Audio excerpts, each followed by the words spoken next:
এই দেখো তোমাদের এই ম্যাটেরিয়ালটা পুরোটাই বাইলিঙ্গুয়ালে করা হয়েছে। প্রথমে ইংলিশ আছে, তারপরে বাংলা আছে। বাংলাটা ট্রান্সলেশন আছে, তো এর মিনিং অ্যাকুরেট নাও হতে পারে ইংলিশের সঙ্গে, কিন্তু মোটামুটি তোমরা বুঝতে পারবে অ্যাকচুয়ালি কী চলছে এর মধ্যে। প্রথমে আমরা পড়বো হচ্ছে influence of heredity and environment, মানে একটা শিশুর মধ্যে তার বংশগতির কী প্রভাব পড়ে এবং তার আশপাশে যে এনভায়রনমেন্ট রয়েছে তার কী প্রভাব পড়ে। প্রথমে বলেছে যে development is dynamic interplay between biological inheritance and environmental experience. ডেভেলপমেন্টটা কী হচ্ছে? বায়োলজিক্যাল ইনহেরিটেন্স মানে বাবা মায়ের কাছ থেকে যেটা পাচ্ছে সেটা, এবং এনভায়রনমেন্টাল এক্সপিরিয়েন্স ও সমাজে যেটা দেখছে সেটা, এই দুজনের মাঝখানের মিশ্রণের ফলে, সংমিশ্রণের ফলে কি হচ্ছে? ডেভেলপমেন্টটা তৈরি হচ্ছে মিথস্ক্রিয়ার ফলে। তারপরে দুটো জিনিস ওরা বলেছে, একটা হচ্ছে নেচার, একটা হচ্ছে নার্চার। এই দুটো টার্ম ইম্পর্টেন্ট, এই দুটো টার্ম থেকে কোশ্চেন আসে। নেচার মানে আমরা ন্যাচারালি কি জানি যে পরিবেশ। এইখানে নেচার যেটা বোঝাচ্ছে, এখানকার নেচার বোঝাচ্ছে ওই বাচ্চাটার নেচার কি, মানে বাচ্চাটা বাবা মায়ের কাছ থেকে কি ইনহেরিট করেছে। একটা জেদি বাবা মায়ের বাচ্চা ম্যাক্সিমাম প্রবাবিলিটি যে জেদি হতে পারে, ঠিক আছে? সেটা হচ্ছে বাচ্চাটার কি নেচার। দেখো এখানটাতে লিখেছে প্রকৃতি বা বংশগতি নেচারের পাশে। আর নার্চার কি? তাকে কিভাবে তুমি নার্চার করছো। হ্যাঁ, মানে একটা বাচ্চাকে তুমি ভালোভাবে শেখাচ্ছ, ভালোভাবে বোঝাচ্ছ, তার মানে তাকে নার্চার করাচ্ছ, মানে তুমি তাকে কি এনভায়রনমেন্ট দিচ্ছ, সেটা হচ্ছে নার্চার। তাহলে নেচারটা এখানে বংশগতি আর নার্চারটা হচ্ছে এনভায়রনমেন্ট, বুঝলে? তারপরে আছে দেখো লজ অফ হেরিডিটি। হেরিডিটি মানে বংশগতি, বংশগতির সূত্র সমূহ, কয়েকটা সূত্র আছে এখানটাতে। প্রথম সূত্র কি বলেছে? Law of similarity. Law of similarity কি বোঝায়?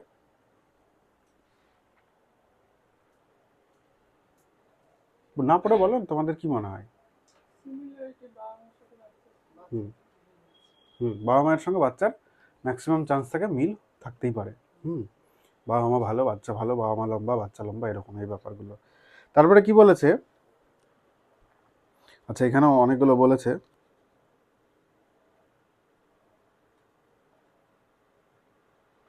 Intelligent parents tend to have intelligent children. এটা কি বলছে? Law of similarity. এর ঠিক উল্টোটা পড়বো ল অফ রিগ্রেশনে। যাই হোক, ল অফ সিমিলারিটি এটা বললো যে একটা চতুর বা মানে বুদ্ধিমান বাবা মায়ের ছেলে বুদ্ধিমানই হবে। পরেরটাতে বলেছে law of variation. Law of variation কি বলে? ধরে নাও দুটো যমজ শিশু হয়েছে, একই বাবা মায়ের থেকে হয়েছে, কিন্তু দেখা যাচ্ছে যে একটা মানে ছেলের যা ক্যারেক্টার, তারই যে আরেকজন যমজ ভাই বা বোন যাই হোক, তার ক্যারেক্টার সম্পূর্ণ ভিন্ন। কারণ ওদের মধ্যে ভ্যারিয়েশন আছে। ভ্যারিয়েশন কেন হয়? ওই কোন জিন কিভাবে কি অ্যাফেক্টেড হচ্ছে, কোন জিনটা প্রশমিত থাকছে, কোন জিনটা বেশি ইয়ে হয়ে যাচ্ছে, সেই জন্য ভ্যারিয়েশনটা হয়। মানে দেখা যায় দেখতে হয়তো একই, কিন্তু মানসিকভাবে তারা একদমই ভিন্ন। ও শেয়ার করতে ভালোবাসে, তো এ শেয়ার করতে ভালোবাসে না, শেয়ার করে না। এটা ল ভ্যারিয়েশন বলছে। এই জিনিসগুলো কেন পড়ানো হচ্ছে সেগুলো আমরা দেখব। প্রথম আমরা লগুলো একটু বুঝি। আরেকটা জিনিস এখানটাতে আছে, ল অফ ভ্যারিয়েশন বলে যে খুব চালাক বাবা মা বা খুব লম্বা বাবা মা, ভ্যারিয়েশনের ফলে কি হয় যে তার ছেলে মেয়ে লম্বা নাও হতে পারে, তার ছেলে মেয়ে অ্যাভারেজ হাইটের হয়ে গেল, অ্যাভারেজ হয়ে গেল। ভ্যারিয়েশনের ল অফ ভ্যারিয়েশন এটাই বলে যে খুব এক্সট্রিম থেকে তার ছেলে মেয়েগুলো অ্যাভারেজ হয়ে যায়, সব অ্যাভারেজ চলছে। হুম, আচ্ছা, এটা বলো ল অফ ভ্যারিয়েশন।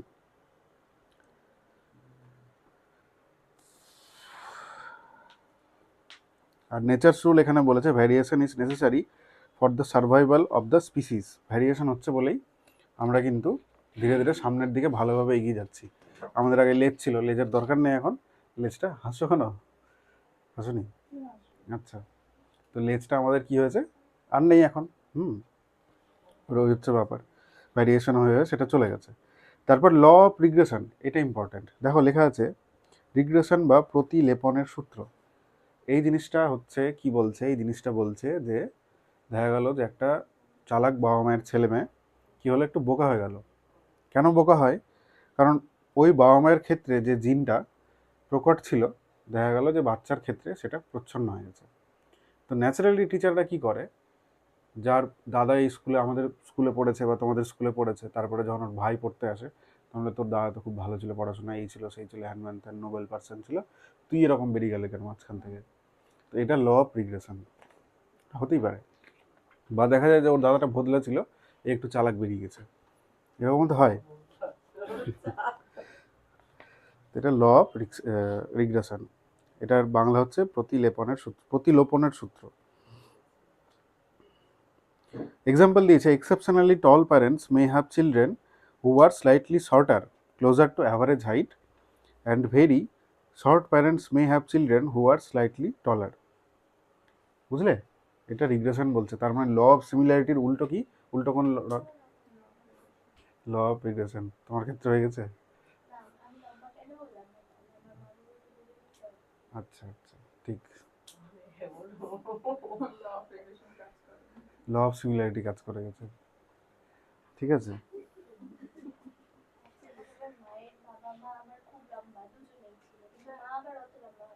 তাহলে দেখা যাবে যে তোমার পরের জেনারেশনে ওই জিনটা প্রকট হয়ে গেছে।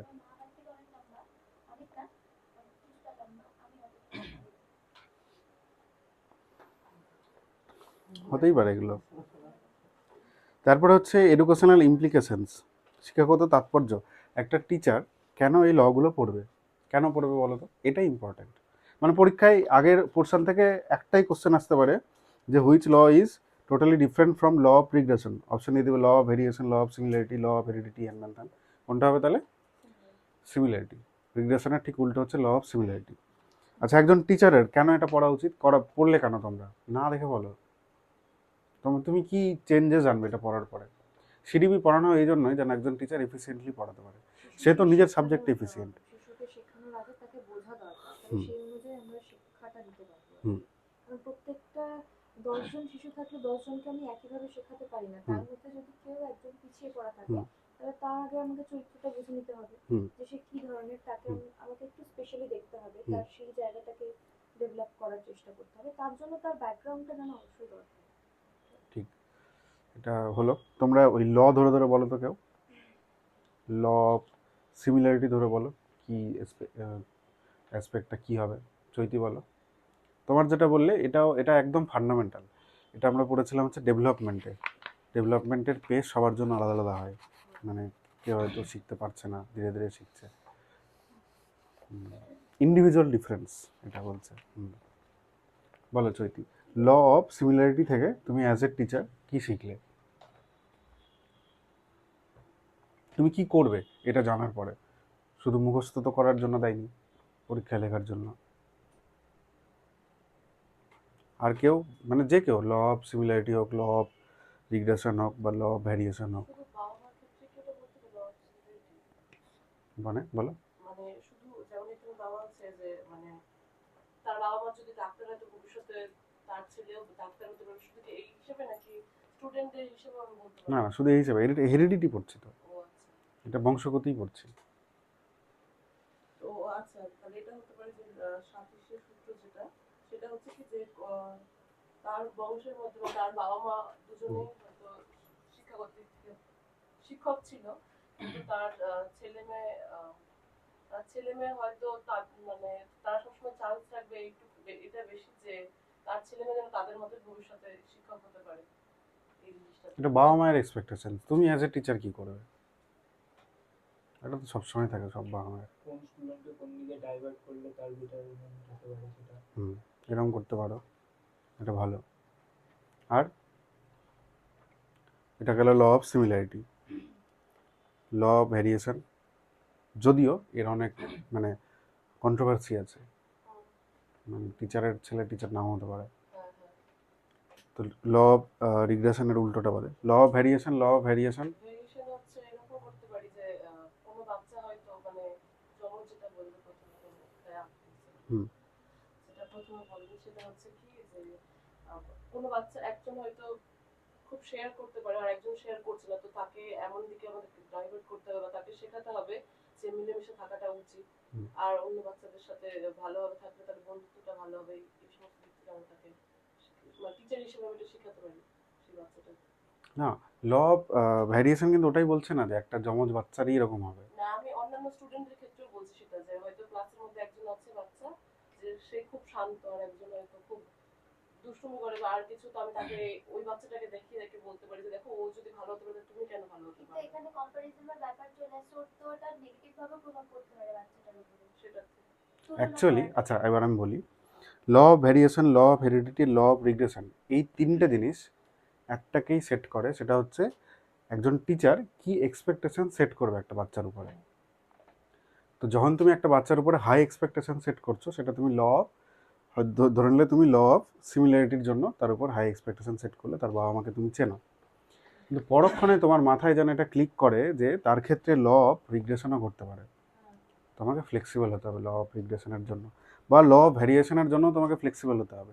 বা দেখছো যে একটা বাচ্চা ঠিকঠাক গাইডেন্স পাচ্ছে না, তার বাবা মা ভালো, কিন্তু সে গাইডেন্স পাচ্ছে না বলে সে ঠিকমতো বিকশিত হতে পারছে না, তখন তোমার কি ল অফ সিমিলারিটি যেন তোমার মাথায় টিক করে এবং তাকে যেন তুমি সেইভাবে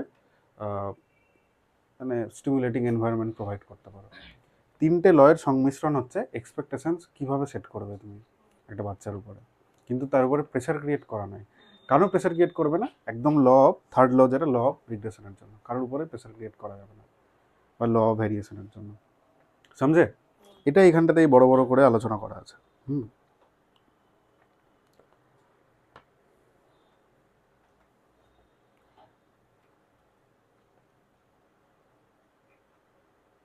প্রথমে বলেছে দেখো, the law of variation tells a teacher that no students are alike, মানে দুটো স্টুডেন্ট কখনোই এক হতে পারে না। Therefore a one size fits all, মানে একটা জিনিস যেটা তুমি সবাইকে পড়াচ্ছ সেটা সবার বোঝার ক্ষমতা নাও থাকতে পারে। Teaching method will not work, একদম ঠিক। 2 নম্বর কি বলেছে, প্রেডিক্টিং পোটেন্সিয়াল, আইকিউ নিয়ে বলেছে যে বাবা মায়ের থেকে আইকিউটা পাই। ইন্টেলিজেন্ট কোশেন্ট, ইন্টেলিজেন্ট কোশেন্ট সম্বন্ধে তোমরা কি জানো? ইন্টেলিজেন্ট কোশেন্টটা কি? এটা থেকেও কোশ্চেন আছে। হ্যাঁ, বুদ্ধাঙ্ক, আইকিউ ফর্মুলা জানো? হ্যাঁ, কীভাবে জানো? একটা বাচ্চার ফিজিক্যাল এজ, মানে সে ফিজিক্যালি কত বয়স হয়েছে, আর উপরে থাকে হচ্ছে mental stage, sorry mental age into 100। এটাকে বলে আইকিউ বা ইন্টেলিজেন্ট কোশেন্ট, বুদ্ধাঙ্ক বাংলায়, বুদ্ধি থেকে বুদ্ধাঙ্ক। আচ্ছা, এটা হয় হেরিডিটির মাধ্যমে, সাধারণত বাচ্চাদের মধ্যে আসে। হাই আইকিউ এর বাবা মায়ের ছেলেমেয়ে সাধারণত হাই আইকিউ পায়, এখানে এটা বলেছে, নাও পেতে পারে। আচ্ছা, তারপরে কি বলেছে, হেরিডিটি ডিটারমাইন্স। আচ্ছা, এখানে একদম কারেক্টলি বলেছে, আমি ভাবছিলাম হয়তো ভুল বলেছে। বলেছে যে heredity determines the upper limit of a child's potential IQ. Upper limit set করতে পারে, মানে ওর আইকিউটা অতটাই হতে পারে, ওর বেশি ওর আইকিউ হবে না। এই আপার লিমিটটা কে সেট করবে? হেরিডিটির জন্য, বাবা মায়ের থেকে পাচ্ছে, বুঝলে? তার থেকে লো হতেই পারে, কিন্তু তার বেশি আইকিউ হবে না। পরেরটা,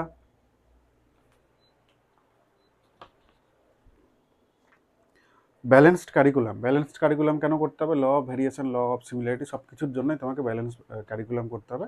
মানে সুসজ্জিত, ব্যালেন্সড মানে এখানে কী বলেছে, সুষম পাঠ্যক্রম। ক্যারিকুলাম তৈরি করা, বিএড ডিএলএডে পড়েছো অনেক, তো তোমাকে ওরকম করে ক্যারিকুলাম তৈরি করতে হবে যেন সবাই সেটা নিতে পারে।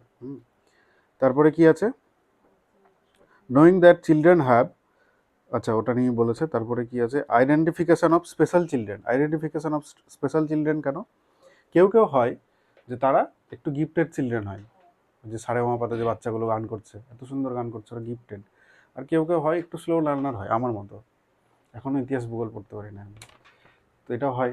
তো ওদেরকে ইন্ডিভিজুয়ালি সেইভাবে দেখা, যে তারা যেন সেই জিনিসটা করতে পারে। তারপরে 5 নম্বর কি বলেছে, রোল অফ এনভায়রনমেন্ট। এনভায়রনমেন্টের রোলটা কি বেসিক্যালি? এই এতক্ষণ পরে এনভায়রনমেন্ট আসলো, এতক্ষণ হেরিডিটি চলছিল। এনভায়রনমেন্ট কে প্রোভাইড করবে?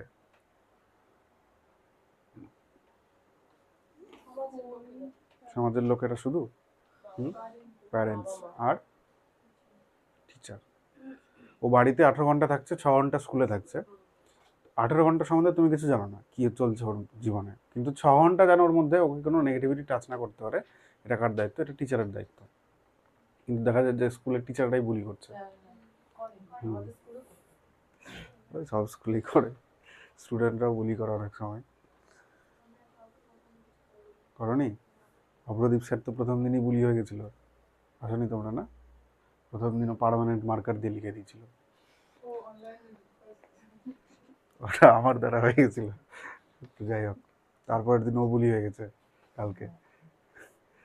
তো যাই হোক, এই হচ্ছে বিষয়। আর ওটা ভেবে না তোমাদেরকে পড়াচ্ছি মানে তোমাদের বুলি করছি। হ্যাঁ,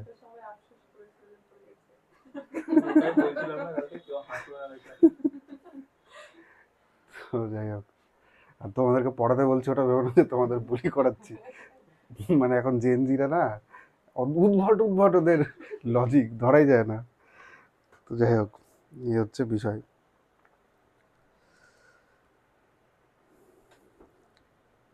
হ্যাঁ, টিচাররা কি করবে, ওই এনভায়রনমেন্টটা পজিটিভ রাখতে হবে সবসময় ওর জন্য। ঠিক এটুকুই হচ্ছে টিচারের কাজ। এই গেল আমাদের এনভায়রনমেন্ট অ্যান্ড হেরিডিটি। এখান থেকে এমসিকিউ আছে, বাড়িতে প্র্যাকটিস করবে, তোমাদের এমনি কুইজেও প্র্যাকটিস করানো হবে। আর চলে এবার আমরা সোশ্যালাইজেশন প্রসেসে যাই, পরের পাতায়। এমসিকিউগুলো তোমাদের বাড়িতে করার জন্য আছে কিন্তু, হ্যাঁ, যেটা পারবে না ওটা বলবে।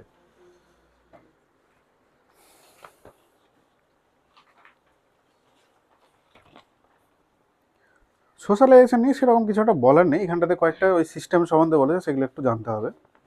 সোশ্যালাইজেশন বেসিক্যালি কি, সামাজিকীকরণ। একটা বাচ্চা সমাজের সঙ্গে মিশছে, সমাজে থাকছে, সেখান থেকে অনেক কিছু শিখছে, জানছে, এবং তার সোশিও ইমোশনাল ডেভেলপমেন্ট হচ্ছে। সোশিও ইমোশনাল ডেভেলপমেন্টটা কি বলো তো? সমাজের মানুষ হুম সাথে কিভাবে ট্রিট করা হবে, তাদের হুম সাথে আচার আচরণ। সমাজের জন্য তাকে পজিটিভ হতে হবে, তাহলেই তার সোশিও ইমোশনাল ডেভেলপমেন্ট ঠিকঠাক হয়েছে। এবার হ্যাঁ, এখানে দেখো বলেছে সোশ্যালাইজেশন টার্নস এ বায়োলজিক্যাল অর্গানিজম মানে একটা বাচ্চা, এটাকে কি করে, ইনটু এ সোশ্যাল বিং, একজন সামাজিক জীব হিসাবে এটাকে পরিবর্তন করতে পারে। আর একটা বাচ্চা যার সোশ্যাল ইমোশনাল ডেভেলপমেন্ট হয়নি, সোশিও ইমোশনাল, সে তো বাইরে বেরিয়ে যাতা করতে শুরু করবে। তো তার সোশিও ইমোশনাল ডেভেলপমেন্ট হলে তাহলেই সে সোশ্যাল বিইং হবে। সোশ্যালাইজেশন কী কীভাবে হয়, একটা হচ্ছে ইমিটেশন মানে অনুকরণ। সোনার গয়নার মতো পাওয়া যায় যে গয়নাটা, সেটা কি বলা হয়, ইমিটেশনও বলা হতো না, ইমিটেশন সিটি গোল্ড। তো মানে সোনার অনুকরণ ওটা তৈরি, বুঝলে? তো ইমিটেশন মানে অনুকরণ। বাচ্চারা কি করে, আমি বড়দের সাথে যেভাবে কথা হ্যাঁ বলি, মানে বাবা মা যেভাবে বড়দের সাথে হ্যাঁ বড়দের সম্মান করবে, হুম তার বাচ্চাও ঠিক সেটাই শিখবে। সেটাই শিখবে। দেখছে যে বাবা বিড়ি খাচ্ছে, ও একটা ইয়ে নিয়ে এরকম করে দেখাচ্ছে, ওটা ইমিটেট করেছে, ঠিক আছে? তো ওই জন্য খাওয়া উচিত না। তারপরে কি, আইডেন্টিফিকেশন, শনাক্তকরণ এই জায়গাটাতে দেখো লেখা আছে, চাইল্ড আইডেন্টিফাইস উইথ পাওয়ারফুল ফিগার্স। ছোটোবেলায় আমাদের স্কুলে পড়ানো হতো হচ্ছে রামকৃষ্ণ বিবেকানন্দের এই বইগুলো। তো আমার ছোটোবেলায় খুব শখ ছিল যেমন একটা ঘোড়া হবে, কারণ আমি পড়েছিলাম যে বিবেকানন্দ ঘোড়া নিয়ে ঘুরতো বলে, ওর বিশাল পার্সোনালিটি ছিল। তো ওই যে একটা একটা ফিগারকে আমি মানে কল্পনা করছি, সেই অনুযায়ী ভাবছি এই জিনিসপত্রগুলো। শনাক্তকরণ। তারপরে কি আছে, আচ্ছা, এই যে একজন বিজ্ঞানী ব্রেনার, এর ইকোলজিক্যাল সিস্টেম কভাবে ভাগ করেছে, 4 ভাগে ভাগ করেছে। প্রথমত হচ্ছে মাইক্রো, তারপরে মেসো, তারপরে এক্সো, আর তারপর হচ্ছে ম্যাক্রো। মাইক্রোটা কি, মাইক্রোটা হচ্ছে একদম ওর পাশেই যেটা আছে, ওর একদম পাশে কে আছে, ওর বাবা মা প্রথম, দ্বিতীয় হচ্ছে ওর স্কুল, এটা হচ্ছে মাইক্রো। আচ্ছা, স্কুল বলা যায় না অ্যাকচুয়ালি, ওর বাবা মা আর ওর বন্ধু, স্কুলটা কেটে দাও তো মাইক্রো থেকে, স্কুল হবে না, এটা বলেছে। স্কুল সবসময় একটা বাচ্চা স্কুলে গিয়ে সব কিছু শেয়ার করতে পারে না। স্কুলটা বেসিক্যালি পড়ে মেসোর মধ্যে। মেসো সিস্টেম কোনটা, মেসো সিস্টেম বলছে কানেক্টস বিটুইন মাইক্রো সিস্টেমস, মানে যেটা বাকি দুজনের মধ্যে কানেকশান তৈরি করে। তাহলে সেটা হতে পারে স্কুল, তাই না, সেখানে গিয়ে সে বন্ধুর সঙ্গে দেখা করছে, বা সেটা হতে পারে তার বাড়ি, যেখানে সে বাবা মায়ের সঙ্গে কানেক্ট করছে। তাহলে হোম, স্কুল, এগুলো হচ্ছে কি মেসো সিস্টেম। তারপরে আছে এক্সো সিস্টেম কোনটা, যারা ইনডিরেক্ট এনভায়রনমেন্ট, মানে যারা ডাইরেক্টলি ওর উপর প্রভাব ফেলছে না কিন্তু ইনডাইরেক্টলি প্রভাব ফেলছে, সেটা হচ্ছে কি এক্সো সিস্টেম। যেমন ধরো এখানে কি বলেছে, এখানে উদাহরণটা দিয়েছে, পরোক্ষ পরিবেশ, বাবা মায়ের কর্মস্থল। কেন বলেছে বাবা মায়ের কর্মস্থল, একটা শিশু দেখছে যে তার বাবা বা মা কাজ থেকে এসে রোজ ঝামেলা করছে বা ঠিকঠাক মুডে থাকছে না, তার উপরে মানে ঝামেলাটা তো বাচ্চার সঙ্গে করছে না, বাচ্চাটা তো পাশের ঘরে পড়ছে, কিন্তু সে যখন ওটা দেখছে ওর উপরে ওটা প্রভাব ফেলছে। তো এই প্রভাবটা পরোক্ষভাবে বাবা মায়ের যে ওয়ার্ক প্লেস সেটা ফেলছে, ওই জন্য এখানটাতে বাবা মায়ের ওয়ার্ক প্লেস বলেছে। বা বাবা মায়ের ওয়ার্ক প্লেসে ভালো কিছু হচ্ছে, সেটা বাবা মা বাড়িতে এসে কালচার করছে, ছেলের মধ্যে সেটা যাচ্ছে, এরকমও হতে পারে। এটা কি বলা হচ্ছে এক্সো সিস্টেম, যেটা ইনডিরেক্টলি প্রভাব ফেলে, ডিরেক্টলি ফেলে না। আর তারপর হচ্ছে ম্যাক্রো সিস্টেম কোনটা, এটা একটা বড় পরিসরে, মানে ও দেখছে যে ওর এখানে ওর বাড়িতে রোজ কালচারাল সঙ্গীত শোনানো হচ্ছে, খুব স্বাভাবিক যে বাচ্চাটা বড় হয়ে বা সেই অবস্থায় র্যাপ সং শুনতে পছন্দ করবে না, ও কালচারাল গান, উচ্চাঙ্গ সঙ্গীত বলো বা যাই বলো, রবীন্দ্রসঙ্গীত, সেগুলো পছন্দ করবে। তাই না? এটা হচ্ছে ম্যাক্রো সিস্টেম। এখানে কি বলেছে ম্যাক্রোতে? সাংস্কৃতিক মূল্যবোধ ও আইন, সব কিছু বড় পরিসরে যা যা হতে পারে সব, ঠিক আছে? এটা হচ্ছে ম্যাক্রো সিস্টেম। এরপরে হচ্ছে এজেন্টস অফ সোশ্যালাইজেশন, মাধ্যম। সোশ্যালাইজেশন কাদের মাধ্যমে হয়? দু টাইপের হয়, একটা হচ্ছে অ্যাক্টিভ এজেন্সি, একটা হচ্ছে প্যাসিভ। অ্যাক্টিভ কোনটা? যারা ডাইরেক্টলি তোমার উপর প্রভাব ফেলে, যেমন তোমার স্কুল, তোমার বন্ধু, তোমার এখানে কি বলেছে ক্লাব, ক্লাব ক্লাব তো যাইনি আমি এখনো। পিয়ার গ্রুপ, পিয়ার গ্রুপ মানে ওই তো সমবয়সী। সমবয়সী বন্ধুরা। এরা কি করে তোমার উপর ডাইরেক্টলি কি করছে? প্রভাব ফেলছে, এবং তুমি এদের দ্বারা ইনফ্লুয়েন্স হচ্ছে। এরা হচ্ছে অ্যাক্টিভ এজেন্সি। প্যাসিভ এজেন্সি কোনটা? দেখো বলেছে প্রথমে পাবলিক লাইব্রেরি। পাবলিক লাইব্রেরিতে গিয়ে আমরা পড়াশোনা করি, সেখান থেকে জ্ঞান আহরণ করি, সোশ্যালাইজেশন হয়। পাবলিক লাইব্রেরিতে গিয়ে কেউ চিৎকার করো না, কারণ ওটা তো তোমাকে বলেনি যে তোমাকে চুপ করে থাকতে হবে। তুমি সবাইকে দেখছো সবাই চুপ করে আছে, সেজন্য তুমি চুপ করে থাকছো। হয়তো কোথাও লেখা থাকে, কিন্তু তাও আমরা কথা বলি না এই জন্যই, কারণ ওটা আমার ইনডিরেক্টলি আমার উপর প্রভাব ফেলছে। সেকেন্ড কি বলেছে? News papers. নিউজ পেপার তুমি পড়ছো, রোজ খুলছো, আর খুলে দেখছো যে পার্থ টাকা চুরি করছে আর এই হচ্ছে। ভিডিও বন্ধ করা, আমি ফ্লোতে বলে দিচ্ছি যে দাঁড়া, ওর টাকা আছে, তার মানে ওটাই নর্মাল। টিভি দেখেও আমরা ইনফ্লুয়েন্স হচ্ছি, তাই না? হ্যাঁ, গণমাধ্যমের মাধ্যমে। আর এখন ফেসবুকও কিন্তু প্যাসিভ আমাদের কি এজেন্সিস, ঠিক? এখান থেকে কোশ্চেন এটুকুই আসে, অ্যাক্টিভ এজেন্সিস কোনটা, প্যাসিভ এজেন্সিস কোনটা, আর হচ্ছে এক্সো সিস্টেম কোনটা, মাইক্রো কোনটা, মেসো কোনটা। দাঁড়াও, চৈতি বলো তো মেসো সিস্টেম কোনটা? না দেখে, আচ্ছা দেখো।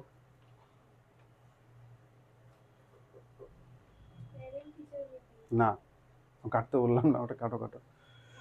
কাটতে বলিনি, কেটে নাও। হুম হুম, হ্যাঁ কেটে নাও। মেশোতে পিটিএম কাটো।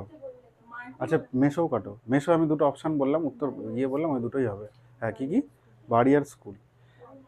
যেটা মাইক্রো এবং বা দুটো মাইক্রোর মধ্যে, বা মাইক্রো এবং চাইল্ডের মধ্যে কি করে ইন্টারাকশন করতে পারে, সেটা নিশ্চয় স্কুল হবে বা বাড়ি হতে পারে। বুঝতে পারলে মেশোটা? মাইক্রো মানে একদম ওর পাশে যে আছে, ওর বাবা মা, ওর বন্ধু, এই দুজনে মাইক্রো। বলছি ফ্যামিলি আর ওর বন্ধু, এই দুটো কি মাইক্রো, একদম ওর কাছে। মেসো বলছে দুটো মাইক্রোর মধ্যে বা ওর এবং মাইক্রোর মধ্যে যে সংযোগটা করছে, সেটা হোম হবে, কারণ হোমেই ও বাবা মায়ের সঙ্গে ওর সংযোগ হচ্ছে, সংযোগ সাধন হচ্ছে। স্কুল হবে, কারণ স্কুলে গিয়ে ও বন্ধুর সঙ্গে সংযোগ সাধন হচ্ছে। পার্ক হতে পারে, মানে যে জায়গায় ও কানেক্ট করছে আরেকজনের সঙ্গে, সেই জায়গাটা হচ্ছে মেসো। বুঝলে? বুঝতে পারছো তো ছোট ছোট জিনিস কত ভ্যালু রাখে? এরকম কোশ্চেন আসলে আর করা যাবে না। ব্যাস চলো, আমাদের এটা হলো হেরিডিটি অ্যান্ড এনভায়রনমেন্ট, আর তার সাথে আমরা কি বললাম? Socialisation process. সিটেটের এই সিডিপির 4টে আমাদের টপিক হয়ে গেল।